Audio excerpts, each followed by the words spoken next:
let's go ahead and take a look at it.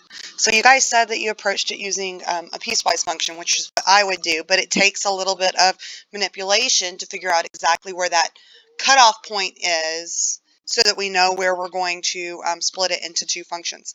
So if we use the definition of absolute value, we know that the absolute value of something, absolute value of 2x minus 1 in this case, is equal to that stuff, 2x minus 1, when that stuff, 2x minus 1, is greater than or equal to 0, or it's equal to the opposite of that stuff, negative 2x minus 1, when that stuff, 2x minus 1, is less than 0. So what I'm going to do is I'm going to take this part and simplify it in terms of just an x and not 2x minus 1. So if I have 2x minus 1 is greater than or equal to 0, that means that 2x is greater than or equal to 1, so x will be greater than or equal to 1/2. Likewise, this would be less than 1/2. So I'm going to rewrite this piecewise function as 2x minus 1 when x is greater than or equal to 1/2, and negative 2x minus 1, or 1 minus 2x, when x is less than 1/2. We okay with that?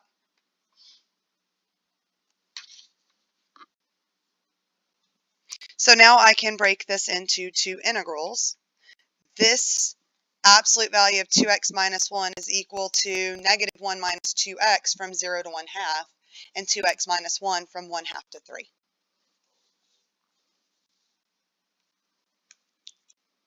So I have the integral from 0 to 1/2 of 1 minus 2x dx plus the integral from 1/2 to 3 to x minus 1 dx.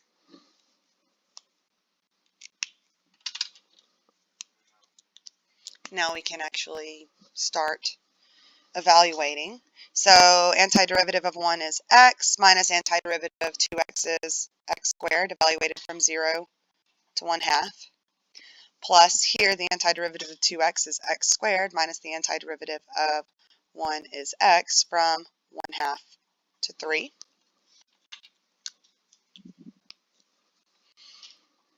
So first we'll put in 1/2. We've got 1/2 minus 1/4. Put in 0 and we get 0. Plus then we put in 3. So we'll have 9 minus 3. Minus 1/2 will be 1/4 minus 1/2. 1/2 minus 1/4 would be like 2/4 minus 1/4. So I've got 1/4 plus 9 minus 3 is 6. Minus 1/4 minus 2/4 would be negative 1/4. So minus negative 1/4, or plus 1/4. So I have 1/4 plus 1/4 was 2/4, or 1/2. Plus 6 would be 12/2. Gives me a total value of 13/2.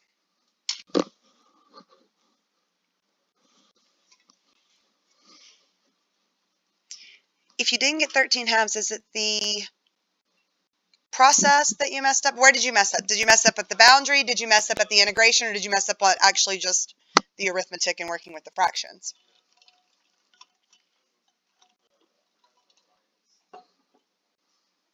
So you just got 6 because you had 1/4 minus 1/4 there. Let's see that. Any questions about what we did there? So I do want to show you guys the other method, because this is an absolute value of x problem and not like this one where we had absolute value of x squared. We could evaluate this using geometric formulas, because the graph of this is just going to be a V that's going to break our graph into two geometric regions that we could find the area of. The trick is, though, rewriting it so that you know what it looks like. So if I want to take this and think of it as a transformation of the absolute value of x, first I'd have to factor out the 2. So I'd have 2 times x minus 1/2. And by the way, because this is just a constant multiple, that's the same thing as 2 times the absolute value of x minus 1/2. So this is the absolute value function, absolute value of x, shifted to the right, half of a unit, with the vertical stretch of 2, or a slope of 2 and -2, depending on how you think of it. So this would be 1/2, where our vertex is. We've shifted it to the right 1/2. 3. Have a vertical stretch. At 0, our function value would be 0 minus 1, so the absolute value of that will be 1. And at 3, we would have 6 minus 1 is 5, absolute value of 5 is 5. So then we have 2 triangular regions, and we could find the area. The area of the first region will be 1/2, the base is 1/2, times the height is 1, plus our second region would be 1/2 base, 3 minus 1/2, 6 halves minus 1/2 would be 5 halves, or 2.5, right? Times the height is 5. So I have 1/4 plus 25/4 gives me 26/4, which is 13 halves.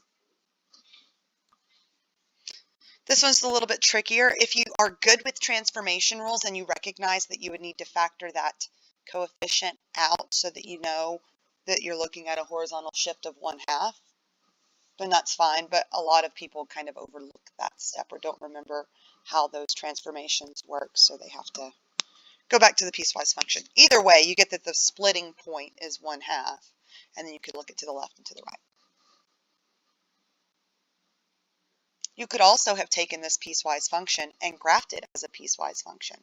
This side of my graph is 1 is my y-intercept, right? With the slope of -2 to 1/2. And then after 1/2, the graph is the equivalent of a linear function with the y-intercept at -1 and a slope of +2. So after you broke it into the piecewise function, if you didn't want to evaluate it using integration, you could have graphed it as a piecewise function and found the area that way. Any questions about either method? Okay.